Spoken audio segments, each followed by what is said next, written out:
We are now at the decade of 1930 in our history, and this decade is typically remembered as the decade of the Great Depression in the United States. In 1929, the stock market crashed. So during the 1920s, during the previous decade, stock prices had been going up. And as prices were on the rise, more and more people wanted to get involved in the stock market and to buy stocks. And many people took out loans to buy stock. And this continued to drive prices up and up. And so this created a giant bubble that burst in 1929. And afterwards, banks failed and businesses went bankrupt. Many people suddenly lost their entire life savings. Many lost their jobs, and many people committed suicide. Throughout the Depression, the unemployment rate generally exceeded 15%, as depicted in the chart on the screen. And at this time, there was no unemployment insurance, and there was no welfare. When people lost their jobs, their only source of help came from charity organizations or soup kitchens. And there was a dramatic increase in homelessness. Often, homeless men would jump on freight trains to travel to different cities looking for work, and these men were sometimes called hobos. Many homeless people begin living in impoverished, filthy shanty towns. When the Depression began, Herbert Hoover was president, and he was concerned about the Depression, but he did not believe the government should get involved, and many people blamed him for the Depression. So during the Depression, when shanty towns filled up with homeless people, many people called these shanty towns Hoovervilles.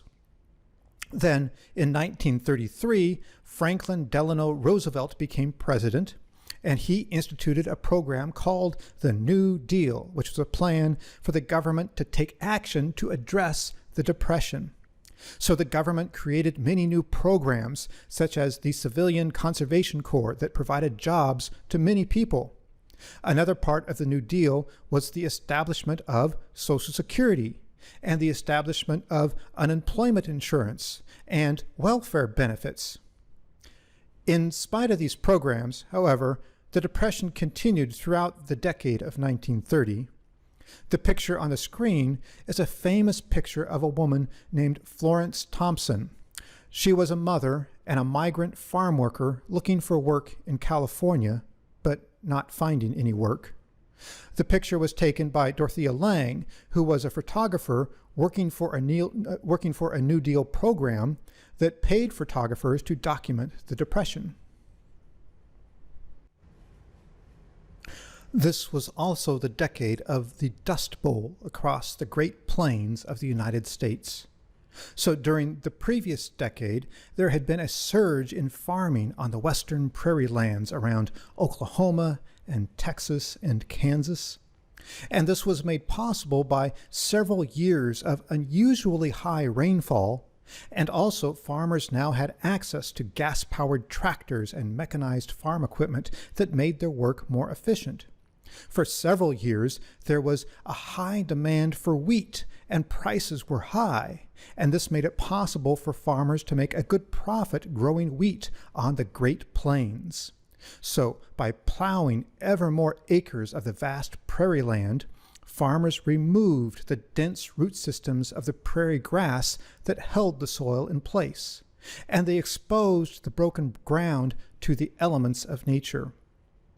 And then, around the time of the Great Depression of the 1930s, the price for wheat fell. And so to make a profit, farmers used their gas-powered tractors and mechanized farm equipment to plow ever more land to produce more wheat. But excess wheat on the market only drove prices down further. As farmers cut away the prairie grass, rain began to wash the precious topsoil away. And then several years of drought struck, and this produced one of the worst environmental disasters in United States history. So without rain, crops failed, and the prairie became a vast, barren dry field of loosely plowed dirt. When the wind blew, it picked up the plowed dirt and dust and whipped it into massive, swirling black clouds called rolling dusters or black blizzards. These dust storms often rose more than a mile into the sky. They could last for hours or days. Sometimes they blotted out the sun or produced a complete blackout with zero visibility. People wore wet towels over their mouths and goggles over their eyes, as depicted in the picture in the upper right-hand corner of the screen. And the dust invaded their houses and covered their food and their beds. The picture on the lower right of the screen shows a kitchen with towels stuffed around the window in a futile effort to keep the dust out. The dust drifted against building and it drifted against fences. Cattle were blinded and choked by the dust, and they suffocated and died. People suffered a respiratory disease that they called dust pneumonia, and for many, this disease was fatal. To escape the Dust Bowl, many people moved to California, and sometimes these people were called Okies. It was also during the Great Depression that radios became popular. Large numbers of people bought radios, and families might join around the radio to listen to their favorite radio shows. Roosevelt began a series of radio shows called his Fireside Chats, and these were highly effective in providing information and explaining his policies and in making him very popular. Another popular radio show was Amos and Andy, and this was a comedy series where two white men played the roles of two black men, and the characters were portrayed in a way that drew from and reinforced racial stereotypes. During the decade of 1930, there were several terrifying events that would eventually give rise to a Second World War. In Germany, Adolf Hitler and his Nazi government rose to power during this decade, and Hitler was angry about the way Germany was punished after World War I, and he wanted to restore Germany as a powerful nation in the world, and he began building up the German military. Then, in 1938, Hitler marched into Austria and claimed it as part of Germany. Hitler was also extremely anti-Semitic. He saw Jewish people as being an inferior race of people, and he blamed Jewish people for the problems that Germany currently faced. And many of Hitler's ideas were fueled by theories about race that were popular in the United States.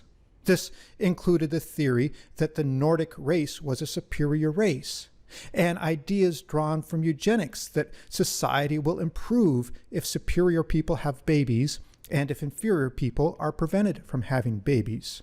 So, from Hitler's point of view, Jewish people were the inferior race. He thought that Jewish people were a big problem, and he wanted to remove them from Germany. And one of the clear signs of the horrors that would face the Jewish people in Germany occurred on the night of November 9th, 1938. So Hitler's Nazi government organized a night of terrible persecution against Jewish people. This night became known as Kristallnacht, or the Night of Broken Glass. Nazis smashed windows and they burned and they looted Jewish businesses and synagogues and homes. Many Jewish people were killed and thousands were arrested. Over the next few weeks, the Nazi government ordered Jewish people to pay an atonement fine, and then they ordered all Jewish retail establishments to be closed, and then they ordered the confiscation of all Jewish property. So at this point, it became abundantly clear that it was not safe to be a Jewish person living in Nazi Germany, and many Jewish people sought to escape. And Hitler's military aggression continued. In 1939, Hitler invaded Poland. And so, what was the response to all of this in the United States? Although people in the United States were concerned about events happening in Europe, most favored an isolationist approach, and most were strongly opposed to getting involved. This included not wanting to take Jewish refugees from Germany. In other words, any compassion people felt for Jewish people in Germany was not strong enough to overpower their fears about immigrants. Surveys conducted around this time, surveys suggested that over 80% of people in the United States were opposed to expanding the quota system to accept more Jewish refugees. And this attitude had tragic consequences. So, on May 27th, 1939, Captain Gustav Schroeder sailed the passenger ship SS St. Louis toward the Havana harbor in Cuba. That ship is depicted on the screen now.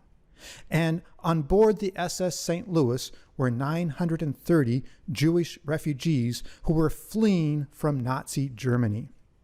Arrangements had been made to fill the ship with Jewish refugees and then take them to Cuba, where they would be allowed to stay as they sought placement on waiting lists for eventual entry into the United States as refugees.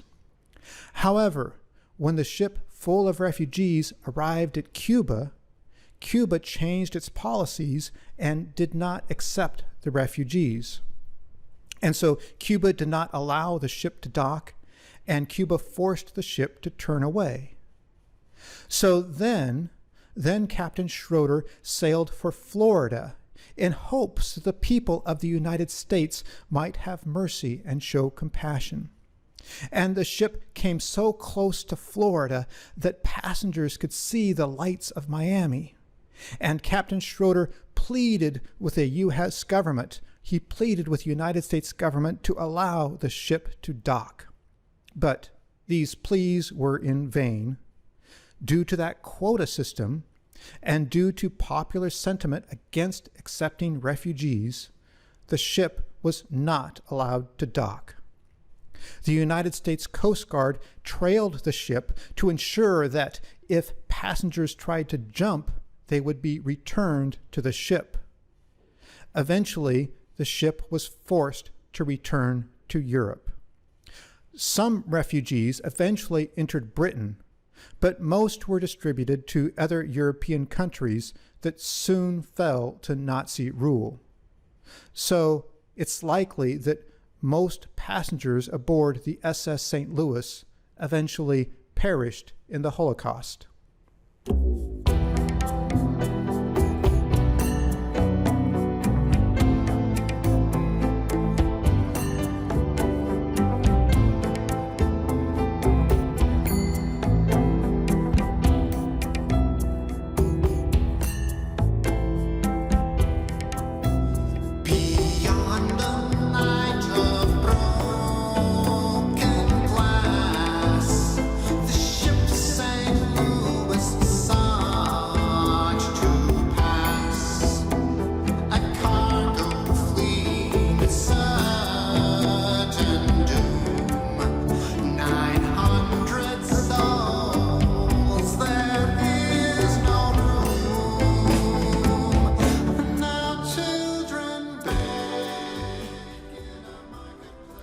And in addition to the atrocities being committed by the Nazis in Germany, Japan was also doing horrible things. Recall that Japan had defeated Russia in a war to gain control over the area called Manchuria, which is the area of present-day Korea. So after taking control of Manchuria, Japan wanted to expand their control even further in the area, and they began a conquest of China. And in 1938, the Japanese army invaded the Chinese city of Nanjing. And instead of focusing on military targets, the invasion involved a mass killing of Chinese civilians. There was also extensive rape and looting. There are awful stories of soldiers first killing babies and then raping and killing the mothers. Some estimates are that between 100,000 and 300,000 people were killed in Nanjing. And people all over the world were alarmed by the actions taken by Nazi Germany and by Japan, but they also remembered the horrors of World War I, and people desperately wanted peace, and people desperately wanted to prevent war, and people desperately wanted to not get involved. The decade of 1830 is when the practice of something called redlining began. As part of Roosevelt's New Deal, the federal government established the Federal Housing Association, or FHA. And the purpose of the FHA was to make it easier for people to buy and to own their own homes. Although in practice, it only made it easier for white people to own homes. One of the things that the FHA did was that it created maps that indicated levels of risk associated with home loans for different neighborhoods. So a low-risk neighborhood was supposed to be a place where people were likely to pay off their loans, and so it would be safe for banks to give loans to people if they were purchasing homes in these safe neighborhoods. In contrast, a high-risk neighborhood was supposed to be a place where there was a high risk of people defaulting on loans. And so it would be risky for banks to give loans to people in these high-risk neighborhoods. And as you might have guessed, these maps were largely determined by skin color. Areas where black people lived were indicated as having the highest risk. And on the FHA maps, these high-risk neighborhoods were indicated with red lines, which is where the term redlining comes from. And on the screen is an example of one of these maps. And the FHA also promoted a policy that, quote, incompatible racial groups should not be permitted to live in the same communities, because it was presumed, without evidence, that if black people lived in a white neighborhood, it would drive the prices down and thereby result in increased loan defaults. So the net effect was that it was impossible or extremely expensive to get home loans in black neighborhoods, and black people were not allowed to move to white neighborhoods. And so without access to funding for buying and building and improving homes and businesses, black neighborhoods declined.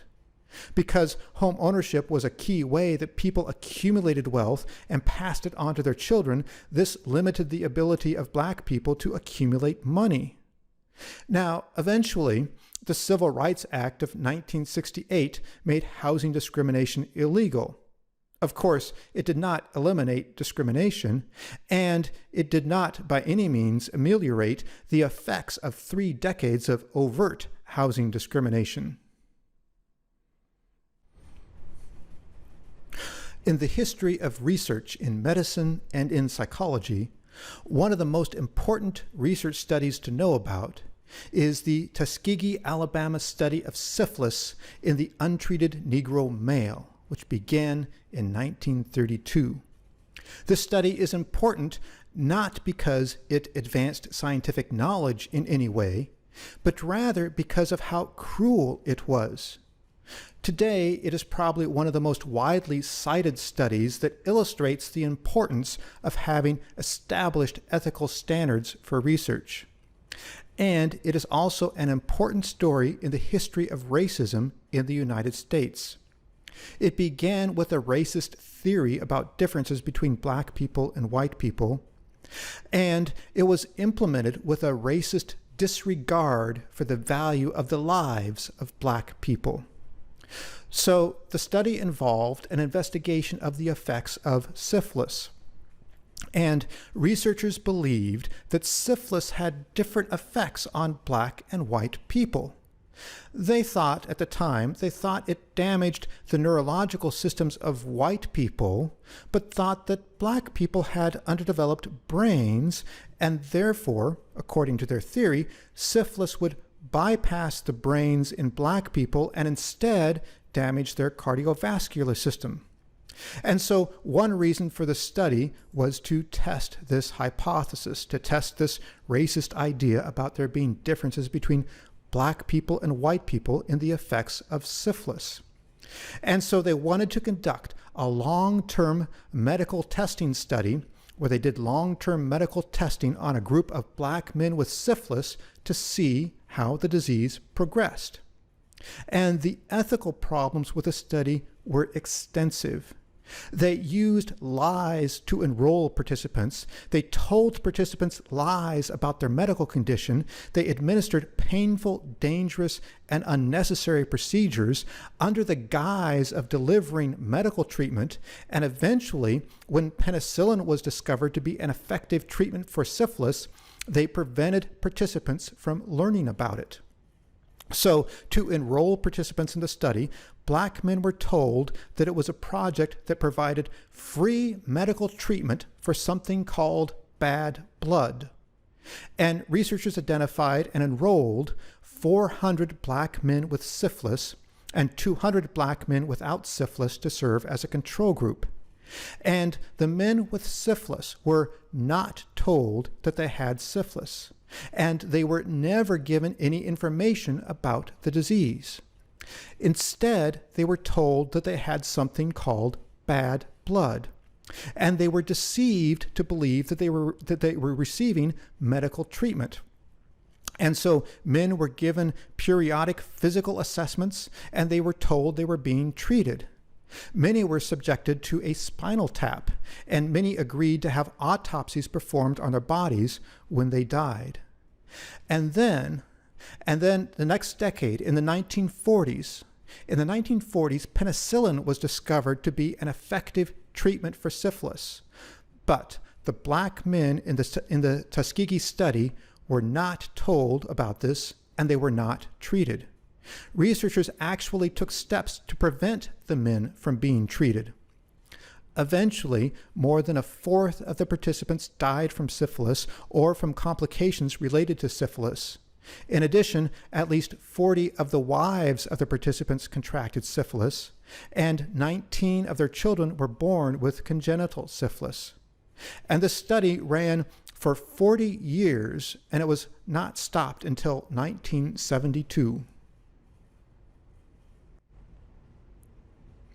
An important book published in the decade of 1930 was a book titled Negro Family in the United States. It was a book written by an African-American sociologist named Franklin Frazier. And on one hand, Frazier's book played an important role advancing an academic understanding of the effects of racism. Yet, on the other hand, the book inadvertently supported racist ideas. In his book, Frazier described two-parent families as an ideal type of family, and he described the families of black people as being dysfunctional. He talked about black fathers of unmarried working mothers leaving their children, and he described their sons as growing into criminals, and he described their daughters as learning to imitate the, quote, loose behavior of their mothers. In this way, Frazier described black families as transmitting what he called it a moral degeneracy that was being transmitted from one generation to the next. So, on one hand, he argued that these problems with the families of black people were caused by discrimination and caused by poverty and caused by slavery. And so, in this sense, he drew attention to the negative effects of racism. Yet, on the other hand, by portraying black families as dysfunctional, he was failing to embrace a cultural diversity that might allow for different types of functional families. Two-parent families at this time, two-parent families were largely viewed as an ideal within white culture. And Fraser was arguing that black families needed to become more like the white ideal. So he is essentially promoting an assimilationist type of racism. He was promoting a type of uplift suasion, the idea that black people need to become more like white people. So an important lesson we learn from this is that when people live in a world that is steeped in racism, it is hard to step outside of that worldview and see things from a different perspective. And this can be true for people regardless of the color of their skin.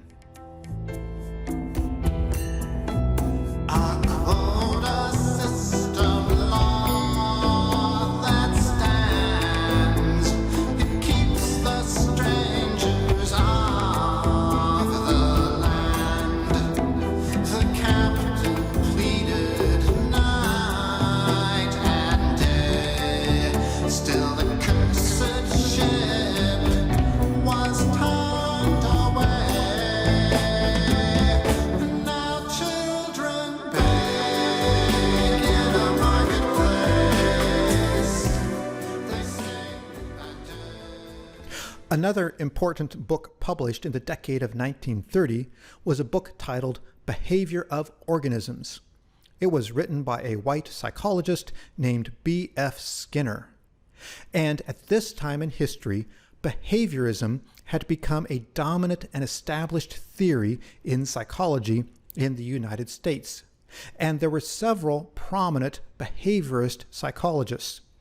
They included people like Edward Tolman, and Edwin Guthrie, and Clark Hull. But probably the most famous behaviorist of this era was B.F. Skinner. In fact, over the next several decades, Skinner would probably become the most famous psychologist in the world. And interestingly, Skinner originally wanted to be a writer. But then he became interested in John Watson's book on behaviorism, and he became interested in the work of Ivan Pavlov, and so he enrolled in the graduate psychology program at Harvard University. And recall that I mentioned that Pavlov made a couple of trips to the United States. And so when Pavlov made his second trip, Skinner was able to attend a talk given by Pavlov. And at that time, he also obtained an autographed picture of Pavlov that he hung above his desk for many years. So eventually, Skinner graduates from Harvard and eventually joins the faculty at University of Minnesota. And while there, he writes his book titled Behavior of Organisms. And this book was the starting point for what would become known as the theory of operant conditioning. And the book described Skinner's research with rats, in which he trained rats to press levers to receive food pellets. Notably, his early research was mostly with rats, and then later he would do a lot of work with pigeons. On the screen is a picture of Skinner, and I presume the bird there is a pigeon. So, according to Skinner's operant conditioning, behavior is shaped by response consequences. So animals engage in behaviors, and these behaviors are followed by consequences such as reinforcers and punishers. And a reinforcer is simply a consequence that produces a subsequent increase in behavior. So if a rat receives a food pellet each time it presses a lever, the rat will increase its lever pressing behavior. So the food pellet is a reinforcer. It is a consequence that increases the rat's behavior. In contrast, a punisher is any consequence that produces a decrease in behavior. So in time, this operant conditioning would become standard basic material for classes in introductory psychology. And eventually, it would become the foundation for some behaviorist approaches to child discipline and to some approaches for treating types of mental disorders. Now let's pick up on our story of the development of statistics. Recall that Karl Pearson was the person at University of London who was Galton's protege, who developed the formula for the correlation and was editor of the journal Biometrica. Also recall that Ronald Fisher was the person who had a feud with Pearson, and Fisher is the one who ended up working at that fertilizer company and who developed foundational formulas for psychological research. He developed things like analysis of variance. So, during the decade of 1930, Karl Pearson retired, and his department was split into two units. One was called biometrics, and the other was called eugenics. And so this is a reminder of how popular eugenics was in academics at this point in history. It was sufficiently popular that a university would have a department named eugenics. So the biometric department was taken over by Karl Pearson's son, who was named Egon Pearson, and Egon also took over editorship of the journal Biometrica, and Egon he also often collaborated with someone named Jerzy Neyman. And then the new eugenics department was chaired by Ronald Fisher. So Fisher finally had an academic position. And on the screen, you see pictures of Egon Pearson and Jerzy Neyman and Ronald Fisher. And consistent with the long line of personal conflicts and feuds between these early statisticians, a big debate soon arose between Fisher and Egon Pearson. And this debate had to do with sampling error and p-values. And it would turn out to have a profound influence on how researchers analyze their data today. So, now recall that sampling error pertains to an issue in research, that when a researcher does a study and gets findings from a study, those findings might represent the way the world actually is, or those findings might be a random fluke that can't be replicated. And so one way to evaluate potential problems with sampling error in a study is to calculate a p-value. And a p-value gives the probability of the observed results in a study, assuming that the null hypothesis was true. For example, imagine that I do a study with 30 people, and I do my study to test the effectiveness of something I call water aromatherapy for enhancing disco dancing skills. And imagine that in the real world, water aromatherapy actually has absolutely zero effect on disco dancing. In other words, the null hypothesis is true. The treatment has no effect whatsoever. However, imagine that I do my study and by some random fluke, my results show that people receiving water aromatherapy score 5 points higher than the control group in their disco dancing skill.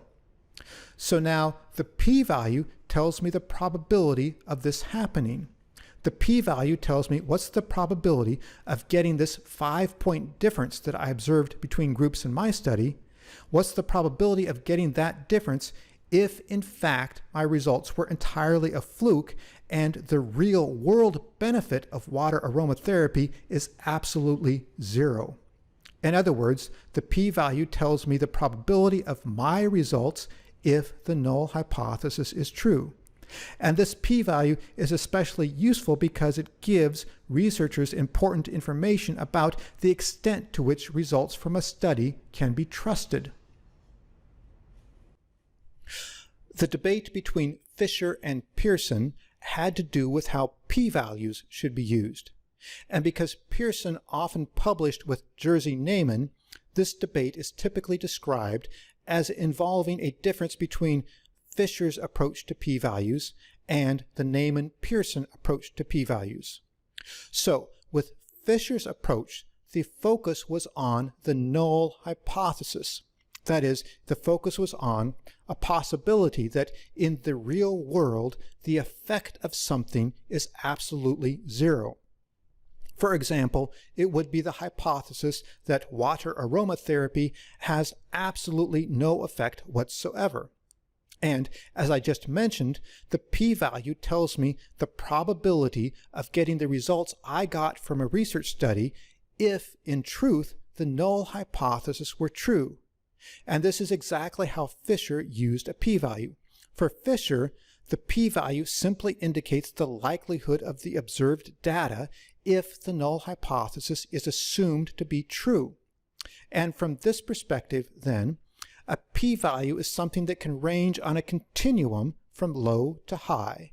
And a p-value can be evaluated along with other evidence as indicating the strength of evidence against a null hypothesis. So, now whereas Fisher's approach focused on the null hypothesis, the Neyman-Pearson approach focused on the researcher. They noted that after a researcher conducts a study and gets results, the researcher has two choices, and the researcher is faced with a dilemma. The researcher can claim to have discovered something, or the researcher can refrain from making any claims. And from the Neyman-Pearson perspective, this is a dichotomous decision. From their perspective, the researcher has only two options: to make a claim or to not make a claim, and there's no in-between with their approach. This decision can be described as making a choice between a null hypothesis and an alternate research hypothesis. If a researcher makes a claim to have discovered something, the researcher is rejecting a null hypothesis and claiming support for an alternate hypothesis. In other words, it is a choice between rejecting or failing to reject a null hypothesis. So, building on the assumption that researchers need to decide between making a claim or not making a claim, Neyman and Pearson wanted to use p-values to determine how often researchers would make correct decisions. For example, what would happen if researchers followed a rule in which they only made claims to have discovered something if p-values were less than 5%? In this case, in a situation where the null hypothesis happened to be true, then researchers would be correct 95% of the time, and they would be wrong 5% of the time. In this way, p-values can be used in conjunction with rules to help researchers make a dichotomous decision between making a claim and not making a claim. Thus, the big difference between the two approaches is that Fisher viewed p-values on a continuum ranging from high to low, whereas Neyman-Pearson used p-values to make a dichotomous yes or no decision between two alternatives. Now, today, the Neyman-Pearson approach has been widely adopted across many areas of research, and it is often called significance testing. So, whenever a researcher reports results and calls those results significant, the researcher is using the Neyman-Pearson approach. In statistics, the word significant means that the researcher has used a p-value in conjunction with a rule for deciding whether or not to make a claim, and when a researcher calls results significant, the researcher is saying that the researcher has decided to make a claim and to reject a null hypothesis. So the word significant means that the researcher has rejected the null hypothesis and is claiming to have detected an effect. Now, notably, there are many problems with this approach to significance testing. Most notably, it only tells us that the researcher has rejected a null hypothesis. That is, that the researcher has concluded that the effect in the real world is not absolutely zero. But this does not tell us anything about how big the effect actually is. In addition, it turns research results into dichotomous outcomes. Either results are significant or they are not, and it does not allow for more nuanced reporting of results. Researchers are only given options of making a claim or not making a claim with no middle ground. Now, notably, there are other approaches that address these problems with significance testing, but these other approaches have not really caught on. In a way, I think significance testing simplifies research results because every analysis has only two options. Every research result can be classified as being either significant or not significant.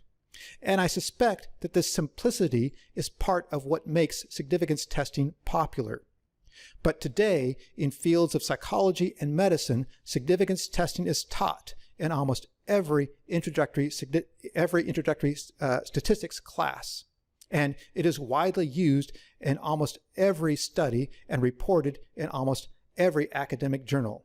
I could not imagine anyone today trying to do research in psychology or medicine without doing significance testing and without thoroughly understanding significance testing. And it all goes back to that feud between Fisher and Naaman Pearson.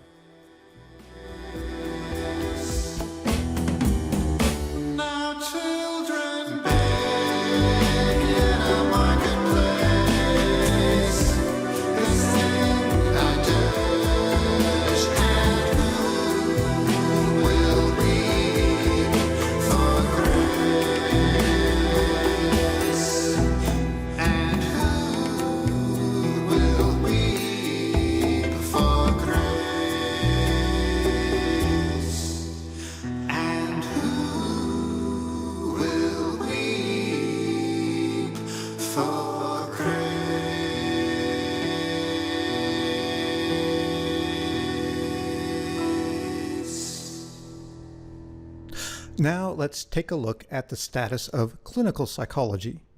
If you recall, I previously talked about how an organization called the American Association of Clinical Psychology was founded in 1917. Well, as it turned out, this organization lasted only a few years before it dissolved to blend into and become part of the American Psychological Association, or APA. However, during the decade of 1930, once again, a new association for clinical psychologists was formed. Now, note that during this decade of 1930, clinical psychology continues to be focused on assessment and intelligence testing. Clinical psychologists mostly conducted assessments and then gave advice based on their assessment results. So another term for what clinical psychologists were doing is that they were providing consultation. And accordingly, they were sometimes called consulting psychologists. So at this point in history, there were two terms that could be used to describe these psychologists. Sometimes they were called clinical psychologists, that was Whitmer's term, and sometimes they were called consulting psychologists, which was another term for essentially the same thing. And at this point, it was not yet certain which term would actually name the profession. So along this line, this new association happened to use the consulting psychology term rather than the clinical psychology term. And so the name of this new organization was Association for Consulting Psychologists. And as it turns out, this organization would follow the same fate as a previous one. It lasted only a few years, and then it eventually dissolved to become part of APA. However, one important thing about this organization is that they started a new journal, and their new journal was called Journal of Consulting Psychology. Now, later this journal would change its name and become the Journal of Consulting and Clinical Psychology. And this journal is still published, and it is currently probably the most prestigious journal for clinical psychology research. So it turned out to be a very important journal. I recall that when I was a graduate student, before I knew the history behind this journal, I was always puzzled by why it had the term consulting in the title. So, as I just mentioned, the Journal of Consulting Psychology first started being published during this decade of 1930, and by looking at the articles published in this journal, we can get a sense of how the field of clinical psychology shifted from a profession focused on intelligence testing to a profession focused on providing psychotherapy. The figure on the screen shows the results from an analysis that I did when I went through all the issues of Journal of Consulting Psychology, which later became Journal of Consulting and Clinical Psychology. And I looked at all the articles starting with the very first issue up to 1995. And I found all the articles that either had the word intelligence in the title or the word therapy in the title. And then, using only the subset of articles that contained one of these two words in the title, I calculated the percent of the articles that used the word intelligence and the percent that used the word therapy. And that's what's displayed on the figure on the screen now. So, as can be seen on the figure, for the first several years, there were some articles that used the word intelligence, but no articles that used the word therapy. Specifically, 4 articles had intelligence in the title, and 0 articles had the word therapy. Notably, the very first article to have the word therapy in the title will be an article published by Carl Rogers in 1940, and we'll talk about that later. And also, another thing we'll be discussing later is that a major reason that clinical psychologists began providing psychotherapy had to do with events associated with World War II in the 1940s. And so we'll be talking about exactly what happened later, but we can see from the chart here that from the 1940s through the 1960s, there was indeed a sizable percent of articles pertaining to psychotherapy. Now, during this time, psychotherapy articles never surpassed the percent of intelligence articles, but it was clearly a common topic. Then, after 1970, the percent of psychotherapy articles begins to increase, and the percent of intelligence articles begins to decrease. So that once we reach the years spanning from 1990 to 1995, there were 0 articles that had the word intelligence in the title and 71 articles that had the word therapy. So looking at the articles in this journal gives us a good feel for how clinical psychology shifted from a profession focused on intelligence testing to a profession focused on providing psychotherapy. Speaking of Carl Rogers, let's pick up with his story. On the screen is a picture of Carl Rogers and his wife while they are on vacation wearing the types of swimsuits that were fashionable at this time in history. And where we left him last, Carl Rogers had completed seminary and then lost interest in religion and then completed all the necessary coursework for a degree in psychology from Columbia University. And where we left off, I mentioned that he had a job, but he had not yet completed his dissertation. So, what was this job? Well, his job was at a child guidance center in Rochester, New York. Specifically, it was at the Rochester Society for the Prevention of Cruelty to Children. Recall that many cities had child guidance centers at this time in history, and the typical organization for a child guidance center was that the director was a psychiatrist, a medical doctor, and the staff often included psychologists that conducted assessments and a team of social workers that carried out the work with the children. So, Rogers would have been doing work with delinquent and problem children and their families, and he would have been responsible for doing the testing and the assessments and for making recommendations. And although it took him a few years, he eventually completed and defended his dissertation as well. Now, while he was working at the Child Guidance Center, Carl Rogers displayed some distinctive traits that would remain evident for the remainder of his career. He was very ambitious and independent and eager to take on leadership roles. And he was quickly promoted to a leadership position within the Child Guidance Center. And then, when Rochester was making plans to open a new Child Guidance Center, Rogers wanted to be the director of that new program. Now, this role was typically reserved for a psychiatrist with a medical degree, and so Rogers actively campaigned against this policy that gave priority to psychiatrists. And as part of his effort to try to establish his credentials, Carl Rogers published a book in 1939 titled The Clinical Treatment of the Problem Child. This book summarized the approaches and techniques currently being used to treat children at the center. And part of his rationale was that surely someone who wrote a book on the topic would be more qualified than a psychiatrist who didn't write any book. And this book is also interesting and maybe especially important because it gives us a good picture of the types of interventions that were being used during the decade of 1930. Specifically, in this book, Carl Rogers describes 7 types of interventions that could be used. So, what were these interventions? So the first one he listed was changing the environment. This may have been the most common intervention they used. It included options such as recommending foster care or special camps or commitment to a residential institution. And then the second technique was education. This is what today might have been called psychoeducation. This included providing information to children or to family members so they had necessary knowledge to address a problem. And then the third tactic was persuasion or suggestion tactics. This included the use of tactics intended to persuade a person to do something. One type of persuasion would have involved the use of hypnosis or giving someone a hypnotic suggestion to get him or her to do something.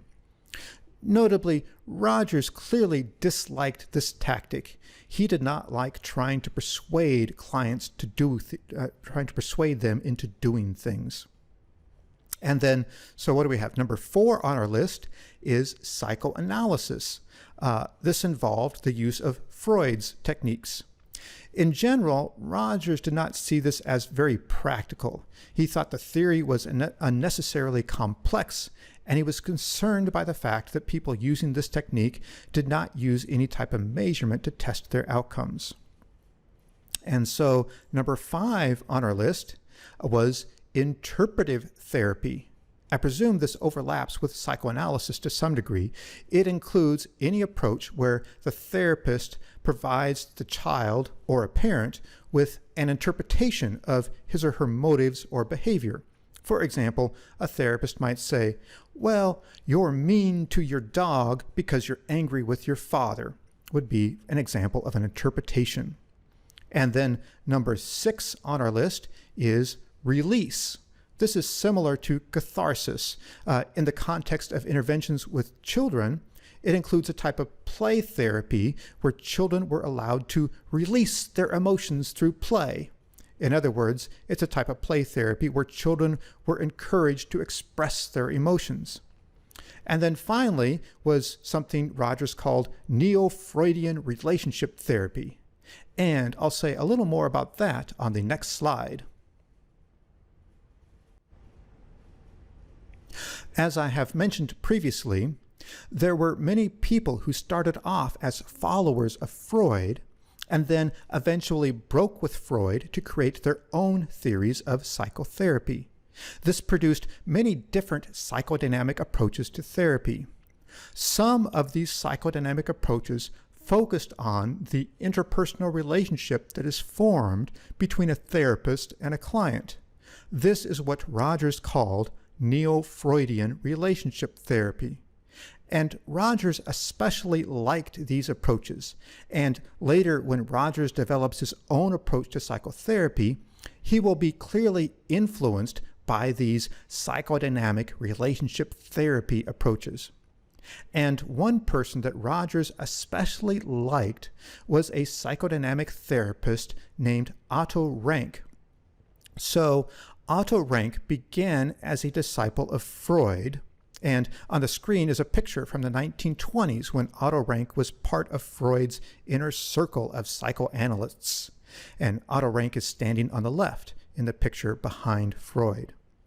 But then later, Rank would go on to develop some of his own ideas, and some of his ideas were, well, rather interesting.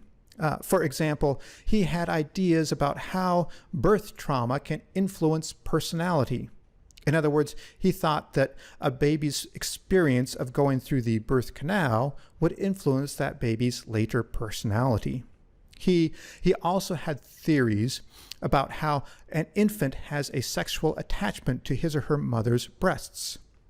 Now, some of these psychodynamic components of the theory may not have interested Carl Rogers that much, but there were several other things that Otto Rank proposed that Rogers really liked. So, for example, Otto Rank discouraged the use of interpretations during therapy, and instead he thought therapists should focus on the feelings a patient is expressing, and he thought that a therapist should respond to those feelings. In other words, he was proposing a kind of active, reflective listening. In addition, Rank believed that the patient's own positive will is the source of growth in therapy. In other words, growth has to come from the patient, and the therapist cannot make a patient change. These are all ideas that Carl Rogers really liked. So, putting it all together, Rogers writes this book on the clinical treatment of the problem child, and in this book he seems to like these neo-Freudian relationship theories, and he likes the theories of Otto Rank. And as I mentioned, he hoped that this book would advance his career. Now later, we will see what the publication of this book actually does for his career, and we will see what Rogers does with these ideas about psychotherapy.